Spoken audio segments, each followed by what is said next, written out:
Olá a todos, bem-vindos a mais um podcast do Clube CMO, o podcast onde a gente bate papo de forma bastante informal com os líderes de marketing e comunicação, MarTech, marketing digital, growth e outras siglas associadas das empresas que têm mais crescimento no mercado, das empresas mais bacanas do mercado.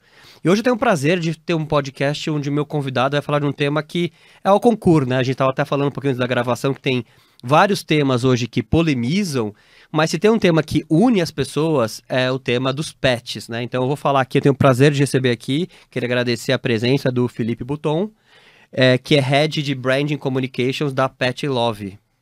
Pô, muito prazer aí, Marcelo. Super bacana estar aqui com vocês, poder compartilhar um pouco aí da história, os pensamentos e estar aqui nesse ambiente, né? Cheio de gente bacana também. E antes de começar falando da Pet Love, que é o nosso foco principal, eu queria que você contasse um pouquinho de você. A gente estava me contando também antes de gravar um pouco, né? A gente vê que os líderes de marketing das empresas, eles vêm de múltiplos lugares, múltiplas formações, né? Acho que existe muito e acho que o marketing foi para um momento muito mais plural do que era, né? Existia um marketing há 20 anos atrás, que ele era muito encaixadinho e hoje tudo que ele é mais desformatado. Aliás, é chique falar que hoje uma campanha ela é desformatada, né? E você, conversando com você, eu vejo que você é um profissional desformatado. Conta um pouquinho pra gente aqui da tua carreira. Não, bacana, eu concordo super com esse lance desformatado. A gente até estava comentando que às vezes é difícil se encaixar, né? Quando você não tem ali uma vocação para especialista em uma coisa aqui, outra ali. E as agências, principalmente as tradicionais, são muito construídas na especialidade, né? Chegou ao ponto de ter um redator bom para drama, outro bom para comédia, para diálogo, né? E eu não tenho muito essa vocação de especialista, eu sou mais um generalista. Então, o que aconteceu? Eu sempre quis ser publicitário, né? Sou formado na SPM, onde eu me especializei lá em criação, né? Em algum dado momento ali na faculdade você acaba escolhendo, fui para criação. Sabia que eu sempre queria trabalhar com criatividade. E acabei, no meio do caminho, me apaixonando muito por audiovisual. Fui para produtora. Em produtora eu notei que... aí eu tive experiências na 5.6, que é uma produtora super antiga, assim, era da década de 90, uma produtora grande na década de 90, muito para aprender a montar e tal. Aí eu dei uma passada na Margarida, Flores e Filmes, também já não existe mais, e a Bossa Nova, né? Nessas três, o intuito era muito entender como funcionava o audiovisual e ter um pouco de domínio de narrativa, a partir de edição, montagem, entender um pouco de produção e tal. Só que eu percebi que a produtora estava muito na ponta do processo. Ela era muito refém de agência, de cliente, em te dar uma coisa boa, interessante e relevante. Eu acho que eu sempre fui muito crítico, sabe? De olhar a propaganda e falar, putz, essa propaganda não é boa, né? Eu perdi meu tempo vendo essa propaganda. E aí, quando eu vi alguns roteiros ruins nas produtoras, eu falava assim, pô, por que a gente tá tendo todo esse trabalho para fazer um negócio que talvez vire uma paisagem ou uma interrupção, né? E aí, num dado momento, a Joca, que é uma diretora de conteúdo aí desde as antigas, a Jorge Guerra Peixe, né? Ela acabou me indicando para uma vaga na New Content, né, que é uma agência de branded content, e fui para lá como redator. E aí lá era interessante porque era um redator que tinha que manjar de produção, mas ao mesmo tempo tinha que fazer planejamento, porque tinha que vender a ideia toda no PPT e tal. E aí eu percebi e falei assim, puxa, talvez redação não seja tanto a minha praia, acho que eu gostei dessa história de pensar só na ideia e alguém executar a redação. Saí de lá, tive duas passagens em agência de BTL, então a Momentum e na Bullet, onde tinha esse esquema mais desformatado também de trabalhar, junto à produção, atendimento, criação, planejamento, todo mundo para discutir o problema do briefing, que não é tanto a linha de montagem, né, que a gente estava falando que é mais inerente à agência tradicional. E foi muito legal, porque eu aprendi muito sobre a ideia no centro, desde o começo do processo.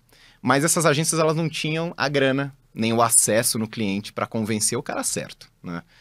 E aí foi quando eu falei, putz, agora eu preciso para uma agência de marca. Aí eu fui para dentro, trabalhei com Toyota, é uma agência muito voltada a dados, né? Imagina, japonês, o Japão é construído em cima de dados, tudo é feito em dados. Eu lembro que eu vinha de uma pegada, vou fazer um PPT lindo com referências extraordinárias, aí cheguei lá dentro, segunda semana, a gente falou tanto de dados que eu quase tive um AVC, falei, cara... botar o cara da Fefeleste para tomar aula no ITA, sabe? Assim, tem um choque cultural muito grande. Mas, ao mesmo tempo, que de certa forma doía, né, aprender a lidar com o assunto, foi muito bacana porque eu percebi que entendendo de dados, eu tinha muito mais liberdade criativa. Porque eu criava o guardrail para toda a minha argumentação e dentro daquele espaço que eu tinha tinha percebido que tinha uma oportunidade, eu podia trazer o que fosse. Na verdade, é E, né? Muita gente fala que é ou, não é o, é E. É E, exatamente. Eu acho que quem entendeu que é o poder da conexão entre o dado, o racional e o emocional, a narrativa, é quem tá surfando hoje as melhores execuções, as melhores estratégias de comunicação. Isso é recorrente. Perfeito. E lá tem um negócio muito interessante, porque como os japoneses são obcecados por dado, a gente podia pegar de referência algumas coisas que eram feitas no Japão. E a Dentsu no Japão, ela é tipo o Ministério da Comunicação, Sim. né? Eles têm uma estação de metrô que é Dentsu Station. Não, né? e lá. eles têm veículos, né? Eles conseguiram um dos poucos caras do mundo onde a agência também é dona do jornal, do newspaper, então, tipo, ela já é esse modelo all you can eat. Eles que comercializam a FIFA, inclusive, as cotas de patrocínio da FIFA. Então, assim, e eles têm lá Subaru, Honda, Toyota, Mitsubishi, tudo na mesma agência, né? Enfim, conflito, não trabalhamos com conflito, né? Ou eles dividem por andar. Então, assim, Mitsubishi é no 28º, Toyota é no 35º, enfim. E ali eu percebi essa questão dos dados, mas ao mesmo tempo era uma agência que era super segmentada. Então, lá eu fui pro planejamento. E eu queria ter ideia, eu queria levar a ideia adiante.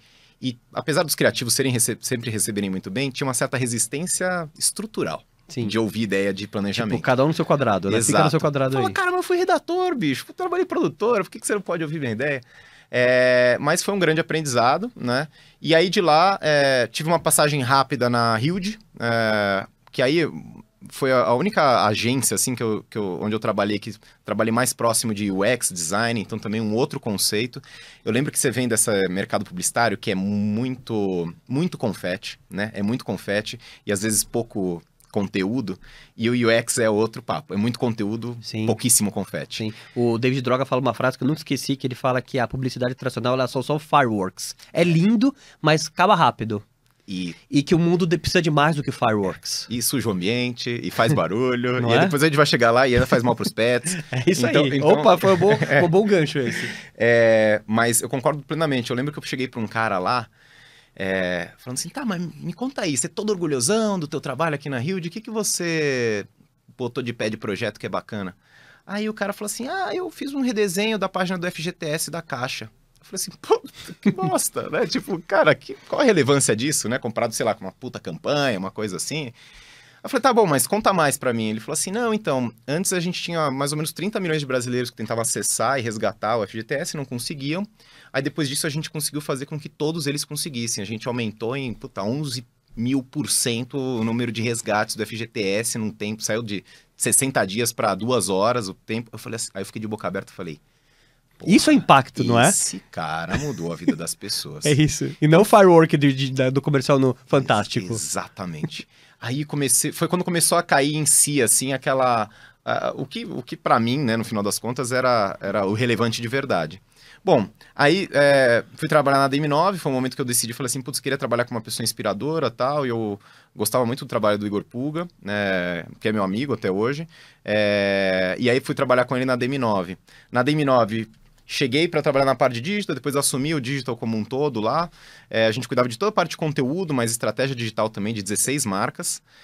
E na DM9 foi também uma transição. Eu estava nesse papel que era de planejamento e estratégia na parte de digital. Aí mudou um pouco a estrutura, ficou só criação. Aí depois eu migrei para o planejamento. E no planejamento eu também tinha minhas contas ali, mas também abri uma área que a gente chamava de Culture Lab, que é uma área de insights, especialmente insights comportamentais com base em dados digitais. Legal. Que vinha um pouco inspirado nessa experiência da Dentsu, e tem um livro que eu gosto muito que chama Everybody Lies, né? Ou Todo Mundo Mente, que é um livro que basicamente... Ele diz que não tem muito como você não ser transparente e verdadeiro com os rastros que você deixa na internet. Que é diferente de você fazer uma pesquisa onde você interroga o cara ou ele tem múltipla escolha. Ou seja, é muito melhor você olhar o dado do que você perguntar pra alguém alguma coisa. Exatamente. Eu sempre achei isso. Eu sempre achei que focus group é um negócio completamente artificial ali. Exatamente. Eu presenciei um pouco disso também com os japoneses lá na Dentsu, porque eu via pesquisa em profundidade, às vezes o cara perguntava 6 vezes a mesma coisa, até o cara responder o que ele queria. É isso. Sabe? Eu falava, putz, isso aqui tá muito errado, né? Não quer dizer que é uma metodologia difundida ali, era uma questão específica ali, pontual, mas me deu esse estalo. E aí, aí na DM9, ela acabou, quando ela mudou, né? A DM9 acabou virando Sunset. Ali naquele momento eu entendi que não queria continuar lá, um novo momento, um novo alinhamento, uma nova forma de trabalhar. E aí eu fui para a África, né, do mesmo grupo, né, então tinham ali clientes parceiros, como Itaú, que era um cliente que eu já trabalhava bastante, e fui como diretor de criação, né. Trabalhei em muitos projetos especiais lá, então cheguei muito próximo do Gordilho, a gente fez vários projetos, muita coisa para Cannes, e depois de 6 meses abriu lá um espaço para liderar a parte estratégica da vertical que cuidava de Itaú. E aí, como eu tinha um bom relacionamento com o cliente, tinha esse background estratégico, migrei para lá. Mas foi um período muito bom, porque assim, trabalhos grandes, né? A África acho que é uma fábrica de grandes produções, Sim. grandes campanhas, grandes ideias. Mas foi um momento em que eu percebi que eu não, mesmo numa super agência, mesmo tendo um cargo alto, trabalhando com os clientes mais poderosos, ricos do Brasil, eu ainda não estava conseguindo implementar aquilo que eu queria, em termos de visão e produto. Foi aí que eu falei, cara, eu preciso ir para cliente. Talvez eu tenha que ser a pessoa que opta, planeja, cria o calendário, entende o problema na essência para poder traduzir a solução em forma de comunicação. E aí foi quando eu fui para o BK, né, que é uma marca das que eu admirava. Eu sou meio chato, então não eram muitas. Era uma marca que eu admirava. Conheci o Ariel num papo ali, a gente se deu super bem. E aí fiquei no BK ali por, acho que 1 ano e meio, quase 2, cuidando de comunicação e também de inovação. Então também desenvolvi os sanduíches, também foi um aprendizado muito legal. E aí chegou um momento que eu falei, putz, legal. Você vê que eu passei por muitos lugares, né? Parece, puto, o cara não para em lugar nenhum. Mas eu entendo como uma primeira fase profissional de muito aprendizado. Claro. Né? Era como um test and learn ali. Exato. Como se fossem, assim, diversos intercâmbios e eu tivesse aprendido um pouco de cada língua. Sim. E agora eu posso trabalhar na ONU. Sabe? Sim, uma coisa meio assim. Então, eu sinto que agora como cliente, né? Ou trabalhando em empresa, eu conheço de BTL, conheço de evento, PDV, UX, design, advertising, sei quando uma coisa é boa, quando uma coisa não é ruim. Não vou falar que, TV é horrível, digital que manda, conteúdo... Sem viés. Quem navegou em tudo, você acaba sendo uma pessoa que tem menos viés. Exatamente. Então, e conhece muita gente, né? Muitos parceiros, muitos fornecedores.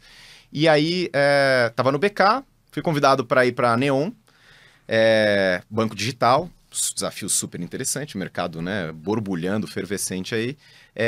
Eu não contava que eu ia sair da Neon tão cedo, só que com 4, 5 meses de Neon, a Thalita, que é a nossa CEO da Pet Love, entrou em contato comigo, aí eu baixei um pouco a guarda, ela me convenceu de que falar de pet e construir uma marca pet ia ser muito gostoso, ia ser uma jornada muito legal. Então, naquele momento, eu falei, puxa, apesar de eu estar gostando muito do desafio na Neon, isso é um desafio semelhante de construção de marca, no momento ali chave, pré-IPO, né? Não pré-IPO no sentido de que está na véspera, mas que em algum momento tem o intuito de fazer. Aí eu falei, puxa, vamos falar de pet, cara. É um assunto que é leve, engaja todo mundo. E é o que a gente estava comentando, né? A gente, em agência, costumava colocar pet no filme para gerar recall. É isso. Tudo que a gente faz aqui gera recall, então... Né? Então você já tá num negócio que já começa do recall. Será parte do patamar mais alto aqui. Exatamente. Que é bem diferente de falar de CDC e cartão de crédito. Total. E cashback. E são coisas que estão saturadas. Você também ficou um pouco comoditizado a oferta bancária, né? Eu acho que a Citec tem muitos desafios de diferenciação hoje em dia. Por causa disso. Muitos. Porque muitos players com benefícios muito parecidos. Exatamente. E você tem um outro ponto que é o próprio Banco Central, uma estrutura jurídica muito negócio regulado pra caramba e tem que ser mesmo. E não, com toda razão, é dinheiro. E a gente tem um Brasil que é muito endividado, que tem um problema sério tem muita fraude. Tomada de crédito, muita fraude. Então, você não pode ser tão criativo, contundente, como eu era no BK, como eu queria ser antes, e como hoje a gente pode ser na Pet Love, né? Uma coisa que bateu muito o santo, assim, com a Thalita e com todo mundo que tá lá, é que é uma das empresas que banca o seu propósito. De verdade, a Pet Love quer fazer Walk the talk mesmo. Walk the talk 100%, mesmo que perca dinheiro com isso, né? Então, assim, é uma coisa... Perca dinheiro, assim, no sentido óbvio que a gente não vai abrir uma torneira ali, mas fazendo sentido e tendo um resultado positivo para os pets, a gente compra a briga, a gente se mobiliza, a gente faz acontecer. Isso, né, a gente estava comentando, são dados dentro de casa mesmo. A gente tem 97% dos colaboradores têm pet e 25% tem mais de 5 pets. Então, assim, as pessoas são pet lovers de verdade. Me dá um exemplo de uma ação onde a tomada de decisão partiu dessa lógica do walk the talk eventualmente diminuindo a rentabilidade do negócio? Tem algum exemplo que você pode compartilhar de uma coisa na prática onde isso aconteceu? Esse trade-off e com a Thalita se sentaram e decidiram por esse caminho? A gente ainda não teve uma situação, porque justamente eu tento fazer de tudo para que a conta feche. E esse é um dos meus maiores prazeres hoje. É você conseguir juntar um desafio de negócio, um desafio de marca, um desafio que às vezes os seus fornecedores têm ou querem cumprir, e encontrar uma coisa que é comum a todos, e cada um pode fazer sua parte, ficar feliz naquele processo e ter um resultado bacana no final. Então a gente não se deparou com nada que a gente teve que perder dinheiro ou optar por gastar assim indevidamente. O que a gente, o que eu sinto uma liberdade muito grande é uma startup no momento de crescimento exponencial, poder ter uma verba de marca e exclusivamente para construir marca, que é algo difícil quando você vem de growth, hardcore, performance, member get member. Cada real que você investe precisa trazer um retorno, com bancos de investimento muito acostumados com essa tônica nos players que eles investem. Eu ia te perguntar um pouco isso, como é que você vê essa história, né? Porque startup com fundo de investimento por trás tem duas palavrinhas mágicas, o CAC e o LTV. E qualquer dinheiro gasto da companhia, normalmente ele tem que entregar um CAC, um LTV. E aí, obviamente, que você começa a fazer link patrocinado, você monta um time de growth e que você vai pegando e capturando aquela demanda, que é onde a conta funciona diretamente. Você, eu entendo que tá tocando uma frente dentro do Pet Love que não é essa parte do growth especificamente, certo? Exato. Não toca... Conta pra gente como é que tá organizado tipo, o marketing do Pet Love, da Pet Love. A Pet Love tá organizada basicamente dentro do marketing. Nós temos 3 grandes frentes. Você tem a frente de performance, de CRM e de marca e comunicação. Que seria o growth, então. A parte de performance seria esse growth, então. Isso. Que tá medindo ali, tipo, pus tanto dinheiro no Google, virei uma venda de tanto. Exatamente. Essa parte de performance. E tanto performance quanto CRM é onde a gente está mais faixa preta, né? Porque é o que fez a empresa chegar onde chegou. A questão é que chega um ponto onde você não consegue mais crescer só através de fundo de funil. Você precisa de mais gente. Já pescou todos os peixes do laguinho. Só que o laguinho é um laguinho, não é o mar, né? Exato. Aí ou você faz a transposição do Rio São Francisco e taca um novo bioma ali para dentro, ou então você bota mais água dentro, ou, enfim, você precisa encontrar uma nova forma de fazer. E aí... a sua cadeira não existia antes? Então, só para entender um pouco da história. Não existia. A empresa tinha um marketing muito voltado para o fim de funil. Sim. E em algum momento a liderança percebeu que precisava ir além desse fim de funil e criou essa cadeira para você vir. Foi mais ou menos essa? Foi exatamente isso. Na verdade, foi muito curioso, porque assim, hoje eu não respondo diretamente para a Thalita, eu respondo para a Gleice, que é a CMO. E a Gleice era minha... que veio do Neon. Ela era minha par no Neon. Eu conheço a Gleice do Neon. Ah, então perfeito. Mas a Gleice é uma pessoa de performance. A Gleice é uma engenheira criativa, tá? Se eu tivesse que talvez caracterizar ela, eu diria que assim, a Gleice ela é formada em engenharia, mas ela é super antenada e ela tem uma visão criativa muito bacana. E ela é gateira. Então também é aquilo que a gente falou. Eu não sabia. Ela é gateira. Então, como a gente tem muita gente de cachorro e outras de gato, a tendência muito natural é você falar mais de cachorro. O bom é que a Gleice é uma força ali dentro do marketing, porque ela sempre fala, mas e os gatos? Ela traz o gato à tona ali e é sempre bom. Legal, então na verdade o olhar da Gleice tá em integrar esse funil completo, que vai tipo da marca e construção da marca, o topo do funil, o fim do funil, a performance, e ali o repeat business, ali o relacionamento com o CRM. Exatamente. E aí no processo foi curioso, porque a Thalita, quando ela me entrevistou, ela falou assim, a Thalita, né, nossa CEO, só para... Pra quem não conhece aqui, tá ouvindo a gente. Né, que eu tô falando aqui, mas... ela falou assim, eu conheço uma colega sua. E ela conhecia a minha chefe, na época, que é a Paula, que era CMO lá do Neon. Aí eu falei assim, quem? A Gleice? Porque a Gleice tinha trabalhado na Pet Love. Ela falou, não, a Gleice eu não sei quem é. Eu falei, a Gleice trabalhou aí. Aí ela, aí depois de um tempo, fico sabendo. Gleice foi contratada pra Pet Love. Eu falei, Gleice! Antes de você? Foi antes de mim. A Gleice entrou em dezembro, eu entrei em janeiro. Né? Foi muito junto, então. Foi muito junto. E até porque a Gleice já estava mais um tempo, ela já tinha fechado um ciclo no Neon. Entendi. Pra mim foi uma decisão um pouco mais complexa, porque eu tava ali arrancando, decolando ainda na Neon, né? E você tá quanto tempo lá na sua cadeira, então? Agora, 11 meses. Eu faço um ano agora em janeiro. quais são os principais achievements aí desse trabalho de marca nesses 11 meses? Olha, startup, então assim, a coisa foi corrida, né? A gente já mudou a marca, fez um novo trabalho de identidade de marca. Então a gente internamente ou vocês fizeram com alguma empresa? Não, a gente fez com a Rebu. Tá. Né? Então a gente tem todo um novo brand book. Junto disso a gente desenvolveu... Foi mais evolutiva ou foi uma coisa bem drástica na tua opinião? Não, ela foi mais drástica. Eu costumo dizer que assim, a Pet Love, ela... se alguém botar no Google imagens ali, vão ter os dois logos convivendo. Tá. A gente tinha um logo que ele usava muito as cores roxa e rosa, né? Eu costumava dizer que parecia um diário da Capricho. Né? Então eu olhava ali os elementos que a gente trabalhava, eles eram bem adolescentes, sim, quase que infantis, né? E aí a gente veio para uma marca muito mais moderna, muito mais contemporânea, ela também absorve um pouco dessa tendência de design de simplificar as coisas, porque as pessoas têm tanta informação. Mais flat design ali. Exato, flat design. E a gente trouxe um aspecto de imperfeição, porque o coração que a gente já tinha, né, no Love ali, do logo, a gente manteve, mas manteve um coração não simétrico, um coração mais defeituoso, justamente. E defeituoso no bom sentido, porque O coração real, na verdade, ele é assim, né? A relação com o pet não é perfeita. Né? Ter um pet é chegar em casa e ver seu sofá destruído, né? Às vezes acordar, você que tem gato, você sabe, acorda à noite, ele bate que ele quer abrir a porta, aí ele bate que ele quer fechar a porta, você quer dormir, ele quer 3 da manhã dar um rolê porque ele tá no meio no pico do dia dele ali. Exato, mas isso é o amor, né? O amor, sim, ele é imperfeito, então sim, a gente trouxe alguns elementos, alguma profundidade ali para isso, e principalmente para tornar a marca mais icônica, mais impactante, mais memorável. E aí a gente abriu mão do rosa, manteve algumas outras cores, como o roxo, trouxe o amarelo, o vermelho, o verde também para compor, e a gente trouxe uma marca muito mais simples, impactante e icônica, né? Esse era meio que o briefing.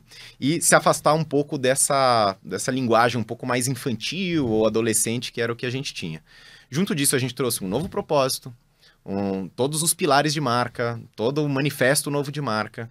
Então esse foi um trabalho inicial que a gente montou, junto com um plano para o ano, né? Legal. Não existia um calendário de marca até então, né? Era uma coisa meio reativa.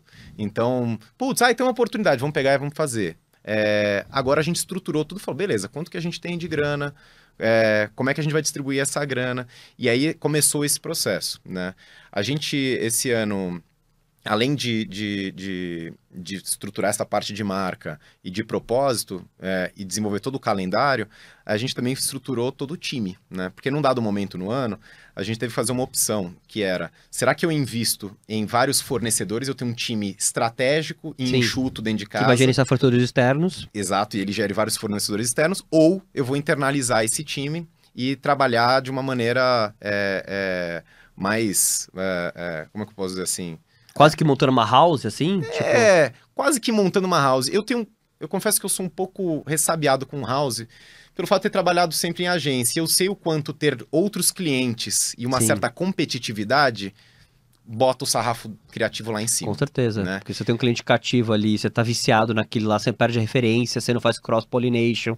Eu acho bastante perigoso. Exato. Houses que não tem esse refresh. Exato. E eu não sei ainda, eu não conheço nenhuma house que entregue um trabalho de excelência no nível que eu gostaria de entregar na Pet Love.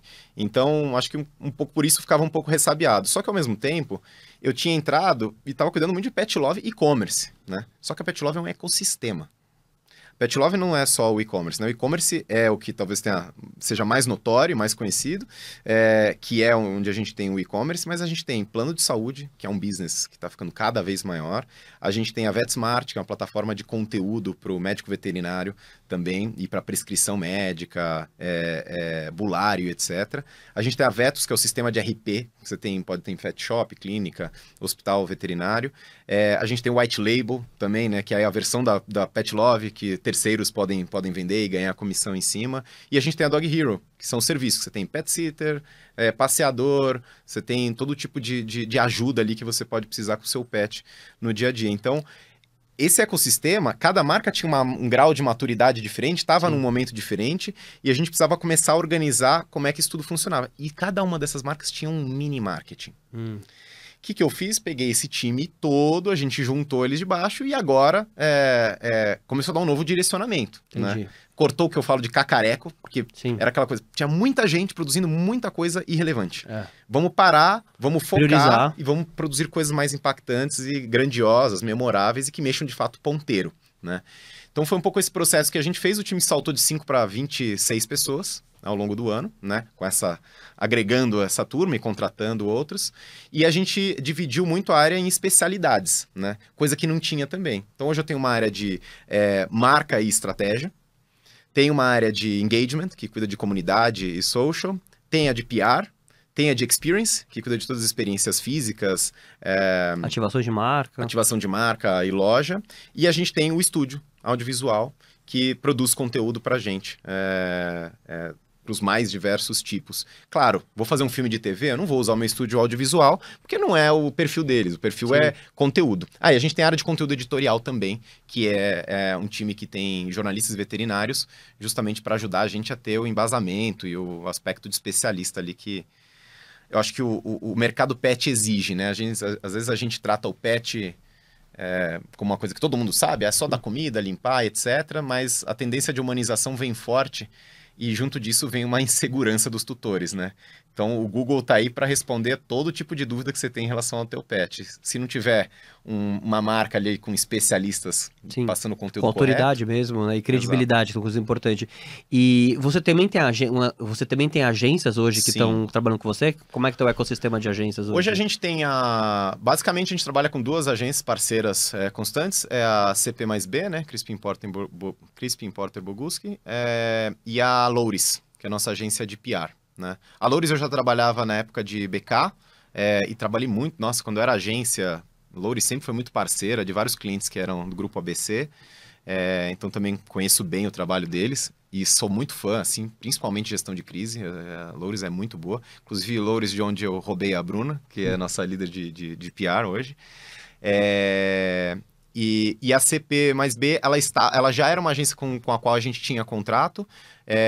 Antes de eu entrar, foi feita a campanha da Priscila, né? Que acho que foi pra Globo, muita gente viu, trazendo de volta a TV Colosso ali pro ar. E eu gostei, assim, da relação com eles, assim, eles chegaram com muita vontade de fazer, e quando viram que tinham interesse criativo, de fazer comunicação relevante, de gerar um impacto na sociedade de maneira positiva, eles falaram, puxa, isso é legal. E foi um aprendizado que eu tive com o BK, né? Acho que o Fernando Machado era muito... ele é, né? Porque ainda tá aí, mas é muito esperto de gerar uma certa inveja de quem não cria para a marca dele. Né? Isso é muito interessante. Isso desde Dove, né? Lá atrás. Então, assim, porque o que acontece? Quem trabalhou em agência sabe que os criativos têm ali...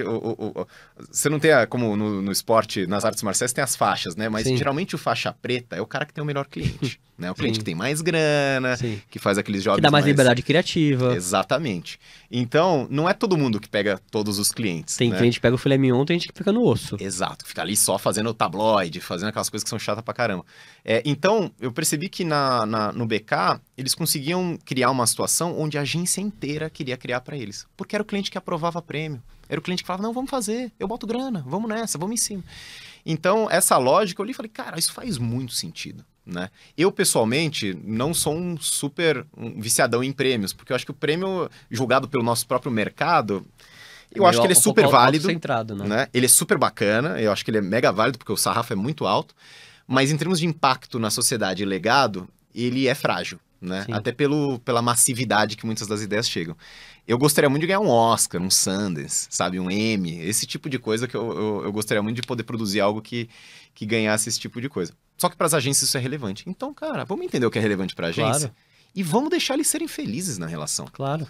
Porque aí a gente consegue o melhor deles. Do contrário, eu também sei o que a agência pode fazer para dar aquela, né, cutucada no cliente, como é que às vezes dá aquela cobrada a mais aqui e ali, ou quando o cliente é muito chato, como é que a gente faz para o trabalho não rende. A verdade é essa, o trabalho não rende. Estive lá, né? Been there, done that, né?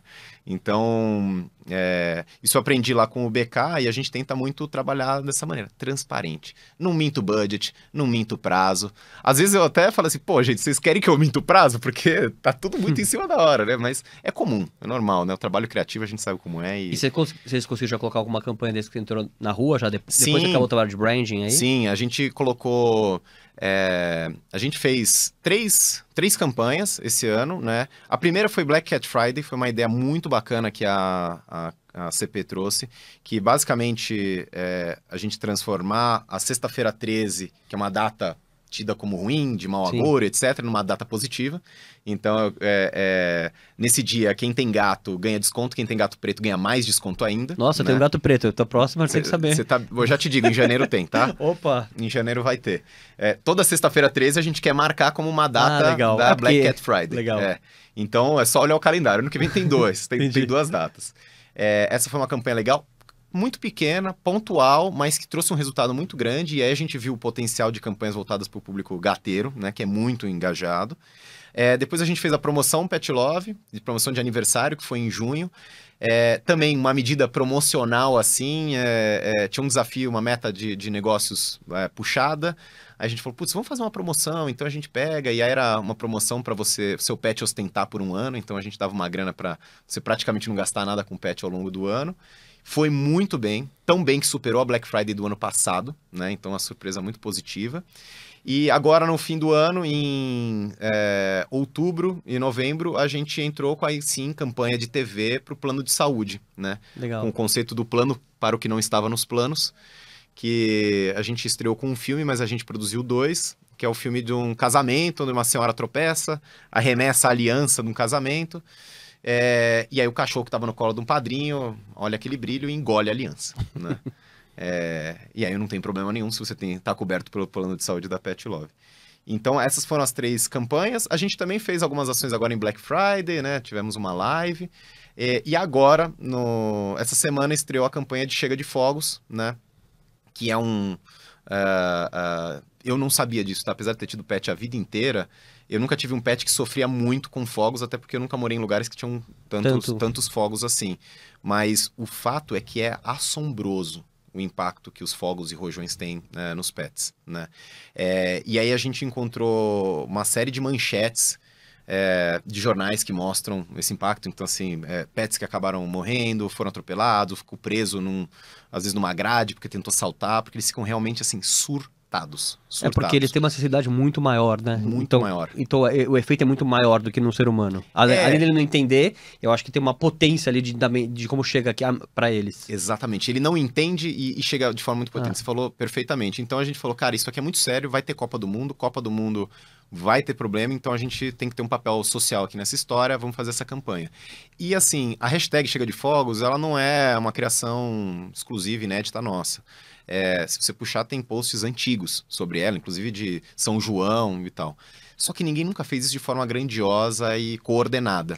Então a gente pegou e falou assim, vamos fazer, a gente vai colocar uma campanha Out of Home, a gente vai fazer um estrondo em PR, a gente rodou uma pesquisa para ter embasamento sobre o assunto. Legal. A gente está fazendo, junto com 2 ONGs, o Instituto Luiz Amel e a Ampara, também um abaixo-assinado para tentar viabilizar uma lei federal que impeça isso e buscar mais fiscalização, porque a gente entende que os pets sofrem muito com isso e existem dados aí do Instituto Luiz Amel que indicam que grande parte das pessoas que soltam fogos têm pets. Então, assim, às vezes a pessoa tá tão na emoção de soltar os fogos que ela não vê a reação do pet, porque geralmente o pet se esconde. Ele sai correndo. Então, às vezes, você não reparou o mal que você tá fazendo pro seu próprio pet. Tem uma questão de consciência, de conscientização mesmo. Esse eu diria que é o principal desafio do mercado pet, é a conscientização. A turma acha que tá fazendo muita coisa boa e tá fazendo uns absurdos. A intenção normalmente às vezes é boa, né? Porque a pessoa não tá mal intencionada ali, mas falta informação, falta conscientização. E aí eu queria te perguntar um pouquinho, né? Essa correlação entre o teu trabalho, esse trabalho mais de comunicação de marca, com o trabalho de performance. Como que funciona esse cruzamento das disciplinas, né? Porque no final das contas o business tá lá, a Thalita quer ver lá quanto vendeu, né, de ração no final do dia. Perfeito. Vocês conseguiram desenvolver algum tipo de, vamos dizer assim, atribuição, ou seja, uma campanha que você lança ali, você mencionou essa da sexta-feira 13, que é uma ação de marca, mas que ela tem um impacto ali na tua par de... Né? Como é que você e a tua par trabalham juntas? Essa pergunta. Sim. Tipo... Não, o trabalho é assim, né, tudo junto, misturado. Até porque eu sempre fui muito interessado em performance para me gerar insights, né? Que nem todo criativo, nem todo pessoa de branding né? Muitos falam, não, isso aqui, that's not my problem. Exato. Mas é sim, né? Porque afinal de contas o dinheiro vem dali também. Exatamente. Então, olha que curioso, né? Eu te comentei 4 campanhas que a gente fez esse ano. Das 4, 3 delas, né? Saúde, Black Cat Friday e a promoção de aniversário, essas 3 têm um intuito de aumento importante na receita ali das suas unidades de negócio. Legal. E por quê? Eu acho que eu tenho um pouco quase que essa necessidade, sabe? De construir marca atingindo negócios. Porque hoje em dia não dá para dissociar. Assim, eu precisaria ter um budget monstruoso. É uma posição muito confortável para poder fazer. Eu só vou fazer marca, não preciso me preocupar com o negócio. E outra, para o consumidor, muitas vezes, especialmente no mercado pet, é ultra relevante você trazer uma oportunidade ali de conversão. Então, o que a gente faz? Eu tento sempre trazer para o topo de funil um discurso que permita a conversão também, apesar de não ser esse o principal ponto.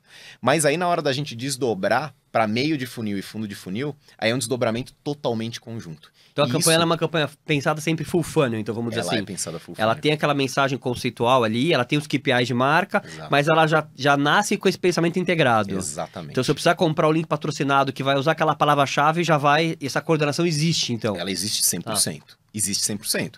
Assim, porque sabe que nem sempre é assim, né? Não, que muitas outras empresas não é assim. Cada um tá fazendo o seu ali... E eu acho um absurdo, para ser bem honesto, porque assim, talvez por esse lado de ter trabalhado num planejamento e gostar muito dos dados, e gostar muito de resultado, e saber você que enxerga que tem que ser assim. Não, e o resultado vai me dar mais liberdade. Eu tô sempre em busca de liberdade criativa. Então assim, enquanto eu não fizer bobagem, né, e as coisas não derem muito errado, eu sei que eu vou ganhando cada vez mais liberdade criativa para poder ser mais relevante para o consumidor, né? E aí eu vou precisar botar menos dinheiro para veicular as minhas ideias. Sim. Porque uma coisa que me incomoda é que, por que os creators, os influencers, não gastam R$1 em mídia e tem essa base gigantesca de seguidores? E vendem produto pra caramba, né? Ou seja, eles são performance na veia. Eles são a Globo, né? Os caras faturam pra caramba. Aí você olha e fala assim, por que as marcas não conseguem? Sendo que tem um bando de cabeça, um monte de gente pensando, por que a gente não consegue ter uma audiência? Então, qual que é a tua conclusão? Qual a resposta você daria? Por que elas não conseguem? Porque eu acho que tem dois pontos. Não tem paciência de construir, talvez não tenha culhão de testar, né? Muito risk-averse, né? Exato, tem muito medo de arriscar. E eu acho que... talvez os exemplos bem-sucedidos nesse aspecto pareçam muito distantes, como é, por exemplo, o caso de uma Red Bull, né? Mas sempre tem mas isso, mas aquilo. Hoje a Pet Love tem 250 mil inscritos no canal de YouTube dela, né? E a gente está começando a acelerar o canal de YouTube justamente porque a gente entendeu que é uma oportunidade imensa. E isso é meio de funil, né? Então, o que eu chamo o YouTube de previdência. Eu falo, galera, não vai pagar nossas contas hoje, mas no futuro vai dar para se aposentar só com o que isso aqui vai gerar de receita, né? Só que não adianta contar com isso agora. Se você olhar, eu fiz uma vez uma análise para uma aula que eu dei, muito interessante. Você sabe quantos vídeos o Whindersson postou no YouTube dele até ele emplacar o primeiro sucesso? Não, mas imagino que foram muitos. 273. Que floparam. Entre aspas, floparam. Até ele emplacar aquele Qual é a Senha do Wi-Fi, que era uma paródia da Adele, que foi o primeiro que deu um boom de view no canal dele. Só que o que acontece? Quando ele deu esse boom, todos os outros vídeos se entupiram de view. Claro. Porque as pessoas se viciaram. Falaram, cara, esse cara é brilhante, eu preciso assistir os outros conteúdos dele. E vá. E você sabe, a gente é meio viciado, né? Acho que a Netflix ajudou a gente a se viciar em conteúdo. Gostei do perfil de um cara, eu vou zerar o perfil do cara. Sim. Então, eu acho que tem que provar também para quem tá olhando só número, a vocação da marca para trabalhar conteúdo.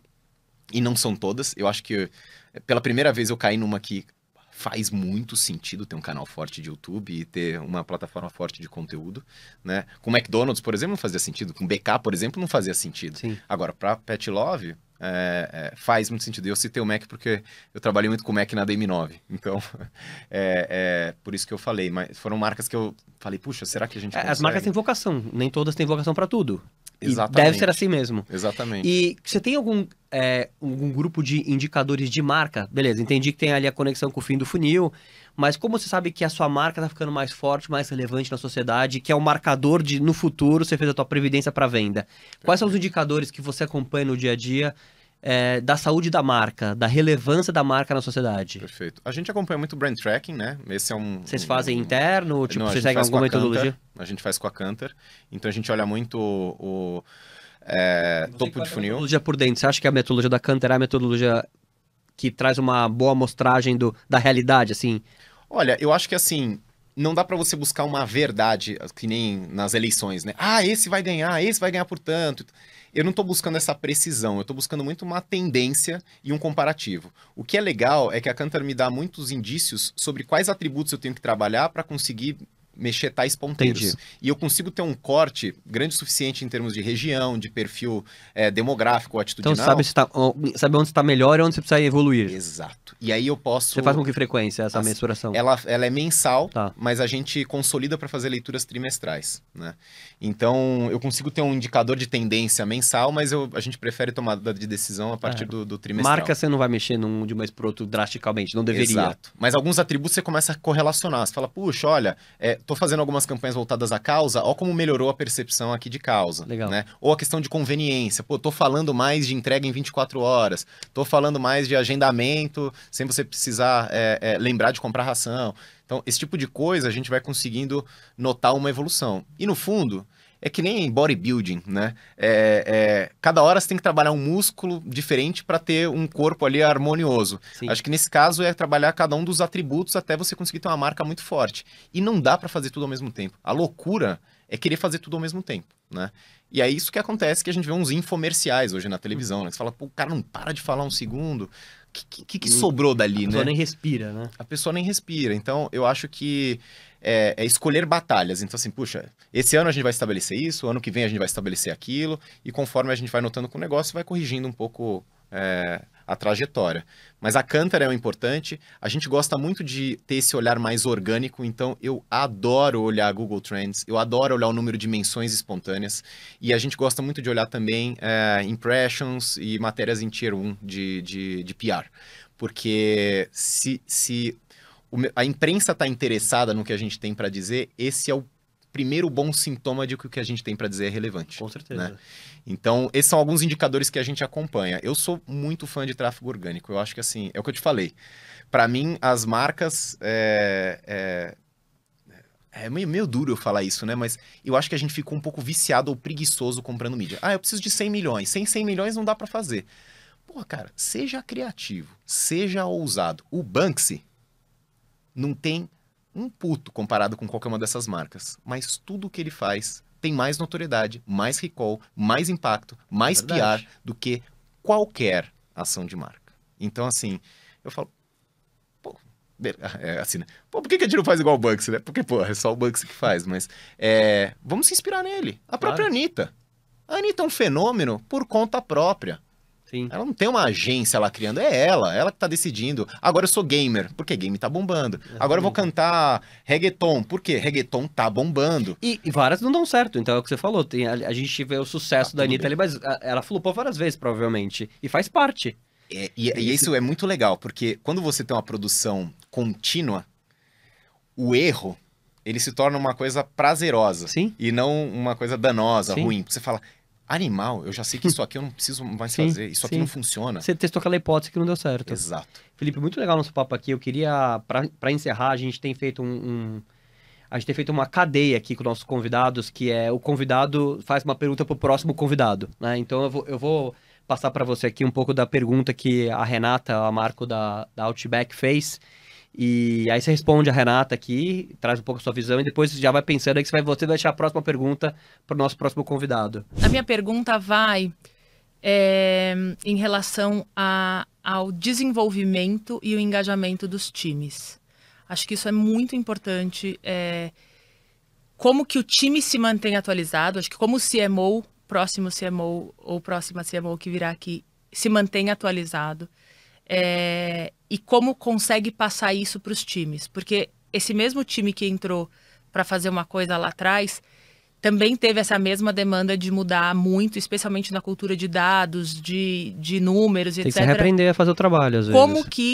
Como que esse time tem se desenvolvido e principalmente como manter o engajamento do time, né? A gente viu muitas mudanças na pandemia e tal. Então, como manter um time super motivado?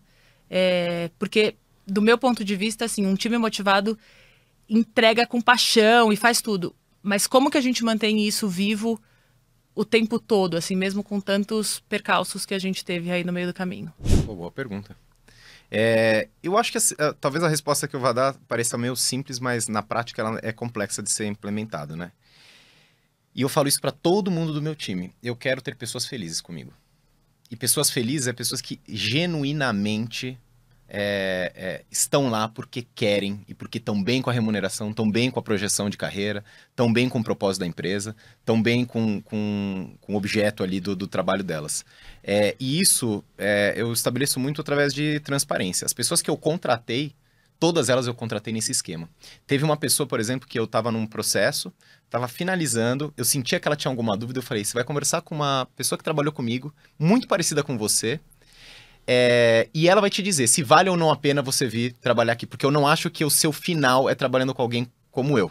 Você é uma pessoa mais de trade, mais assim, mais assado, mas conversa com ela, que eu gostei muito do seu perfil, acho que você vai fazer bem, e se você quiser passar uma temporada aqui, acho que vai ser bom para sua carreira. Ela conversou, falou, puxa, muito obrigado, mas eu entendi que não é o que eu quero. Eu falei assim, brilhante, obrigado pela transparência e sucesso, porque eu quero pessoas que estejam tão taradas quanto eu naquilo que eu tô fazendo. E se não tiver, tudo bem, essa semana teve uma pessoa que recusou uma proposta minha, porque ele falou, cara, eu refleti muito e eu acho que não vai ser por aí. Eu falei, ótimo, você tá me economizando um tempo Com e certeza. um trabalho de gestão gigantesco, porque tirar o cara depois daquele ranço, daquilo que ele não tá feliz, ou da decepção, não era bem isso E que tem eu que dar queria. match, pode ser que dê ou que não dê, pode ser que dê amanhã. É isso. Eu acho que às vezes a gente dá uma forçada, isso na contratação. Ao longo do trajeto, o que eu diria é estar muito próximo, ouvir muito e também ser meio sensível de notar, né? Então, óbvio, eu não consigo fazer isso com o time inteiro, mas todos os meus diretos, eu tô muito próximo deles e tenho bastante intimidade com todos eles, né? Sempre me mostrando uma pessoa que tá disposta a entender um lado pessoal, a um problema aqui, outro ali, porque todo mundo é humano, todo mundo tem suas fases. Eu tenho fase que eu tô mal-humorado, e aí eu vejo o time também ficando meio mal-humorado. Tem fase que eu tô empolgado, o time também às vezes fica empolgado. Tem fase que a gente tá dissonante, mas acho que tem que ter essa sensibilidade. E se eu for super honesto, eu aprendi também que a maior parte do meu tempo não tem que ser produzindo. A maior parte do meu tempo tem que ser observando e encaixando para que tudo fique no jeito, sabe? Então, tô fazendo mudanças sutis ainda de time, porque eu percebi que alguns perfis, eles não caíram como uma luva ali. Pô, será que eu consigo fazer ele cair como uma luva de uma outra forma, né? E apesar de ser, às vezes, difícil de manter uma estrutura exatamente igual por muito tempo, eu acho que com essas adaptações a gente vai sempre garantindo que as pessoas estejam felizes. E pode ser que tenham momentos em que a pessoa precisa crescer e a empresa ela não pode oferecer aquele crescimento naquele momento. Eu sou transparente a ponto de virar e falar assim, cara, você realmente quer sair? Isso aqui é muito importante pra você? Eu vou te ajudar a sair daqui então. Eu não sou egoísta, porque eu sei que uma hora ou outra essa pessoa pode voltar, Com certeza. ela pode estar ali no mercado com uma outra oportunidade. Então é pensar nas pessoas primeiro. Eu diria que isso é talvez o principal ponto. De novo, né? Parece meio simples, mas na prática Não, eu a acho gente que é bem precisa- difícil de executar isso que você falou agora. precisa E tomar tem que tempo. priorizar esse assunto. Eu não sei, né? Estamos com a Bruna aqui, eu não sei se ela vai concordar, que eu detesto também ficar cantando, falando coisas que eu não faço na prática, mas o meu time próximo ali, eu faço questão. Se eu noto que não tá legal, às vezes é uma questão pessoal, a pessoa Sim, não quer abrir, sim. tá tudo bem, eu não vou ficar ali cavocando, mas se envolve o trabalho, e ser muito empático, né? Quem vem de agência, às vezes vem de um ambiente onde as pessoas são muito pouco empáticas. Sim. Então é se colocar no lugar dessa pessoa e Claro. falar, putz, eu não quero trabalhar final de semana, putz, avisar isso aqui a essa hora vai ser uma sacanagem. Então também tento me colocar muito no lugar deles. Então acho que é isso. E propósito, né? e ter uma visão lá na frente, sabe? Falar o Holy Grail, lá no fim você vai ter o paraíso. Porque estamos aqui cavando, né? O que vai acontecer, Exatamente. Né? Eu acho que isso ajuda demais, lembrar por que a gente tá aqui no dia a dia. Sim. E você tem essas pequenas vitórias, né? Pra você ter ideia, essa campanha de Chega de Fogos, tem uma pessoa do time que é a Jade, que é a nossa veterinária, a gente brinca que ela é a fundadora júnior da empresa. A Jade, ela é uma ultra ativista pet. E ela, há muito tempo, ela fala dessa questão dos fogos. Só que nunca conseguiu criar uma campanha com todo esse corpo, esse tamanho, né, e esse impacto que a gente criou agora. Ela está realizada. Realizada. Assim como várias outras pessoas. Então isso é parte do salário também. Com certeza. Né? Então entender isso também e conhecer o que faz... tem uma coisa boa que eu vou contar aqui, que eu faço com todo mundo. Eu faço 2 perguntas quando eu entrevisto ou conheço alguém. Eu pergunto o que te faz feliz e o que você faz bem. Porque nem sempre as coisas são a mesma. E aí eu uso muito o que a pessoa faz feliz para, ao longo do tempo, eu vou atualizando isso também, mas ao longo do tempo entender e falar, pô, ela vai ficar feliz fazendo isso. E eu pergunto o oposto também, o que te faz triste, o que não te faz feliz e o que você acha que faz mal. Muito bom. Que aí eu tenho, assim, sabe, o top 3, bottom 3, e aí você fica meio... É um bom jeito de você ir testando a temperatura. Exato. Muito bom. E qual a pergunta você deixaria aqui? Deixa uma pergunta aí bacana para o nosso próximo convidado. Vou deixar uma pergunta picante, que é o seguinte. Quanto mais picante, mais eu gosto. Num mundo onde a tendência é que as pessoas paguem para não serem impactadas por propaganda, né? Eu pago o YouTube Premium, eu pago o Spotify Premium, Netflix e vários outros formatos para não ver propaganda, porque de maneira geral elas me interrompem, elas me atrapalham. Como é que você pretende fazer sua marca relevante e sobrevivente nesse ambiente? Muito bom, essa é muito bom porque efetivamente é muito triste você trabalhar numa indústria onde as pessoas estão fazendo de tudo para não ser impactadas pelo produto que você cria como indústria. Eu sempre falei isso. Putz, cara, eu tô numa indústria onde tem o ad blocker para impedir que aquilo que eu crio. É isso. Então é muito boa. Cara, mas é essas contradições que eu acho assim, eu falo, caramba, bicho, tá aí, meu. A galera sabe fazer entretenimento, os caras ganham uma fortuna com isso. Por que a gente não se aproxima? É isso, né? aí. Felipe, eu quero te agradecer teu tempo. Foi muito bacana o papo. Acho que a gente conseguiu passar por vários tópicos aqui de interesse da nossa audiência. Queria agradecer vocês que estão ouvindo a gente, assistindo a gente, para quem está vendo a parte de vídeo aqui. Mandem sugestões, feedbacks, críticas aqui para o nosso podcast no m.tripoli@zmes.marketing. Até o próximo episódio do Clube CMO.